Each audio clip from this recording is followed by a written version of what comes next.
High বন্ধুরা, আজ একটু পায়েস রান্না করলাম।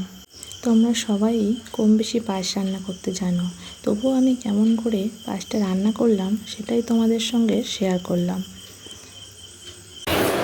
গোটা এলাচ, অল্প তেজপাতা নিয়েছি, পরিমাণ মতো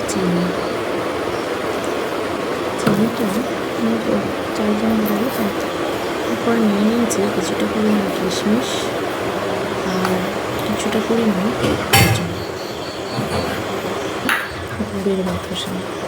এটাও অপশনাল, তোমরা চাইলে দিতেও পারো, না পারো। এটা হচ্ছে গোবিন্দভোগ চাল, নিয়েছি এখানে দুধটা আমি এখানে নিয়েছি উঠেছে।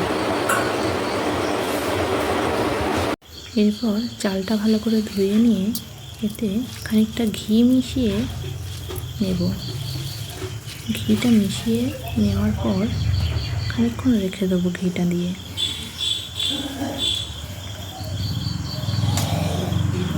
ঘি মেশানো হয়ে গেছে আমার, ঘিটা মিশিয়ে খানিকক্ষণ রেখে দেবো চালটা। তারপরে কাজু আর কিশমিশটা ভালো করে ধুয়ে নিয়ে অনেকক্ষণ রেখে দেবো। এরপর হাঁড়িটা উনুনে চাপিয়ে দেবো। হাঁড়িটা উনুনে দেওয়ার পরে দুধটা ফুটতে থাক, দুধটা ফুটে উঠুক। তারপর শেষ তোমাদেরকে দেখাই। এই যে পায়েস কমপ্লিট, প্রায় হয়ে এসেছে, ডান।